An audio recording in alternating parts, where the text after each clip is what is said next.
Ciao a tutti. Già perché sarà un anno che c'è il Covid. Prima iamo a mare, non devi temere.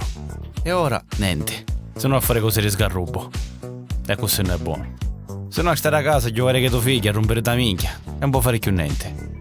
Ogni tanto affacci. Non ce n'è Covid, diceva Chideri Mondello.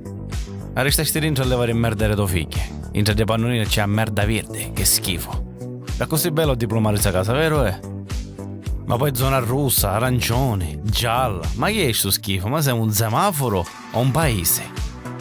Quindi cosa ne resta di fare? Mangiare dolcine e diventare pacchionari in merda. Ah, così si fa. Mangiate.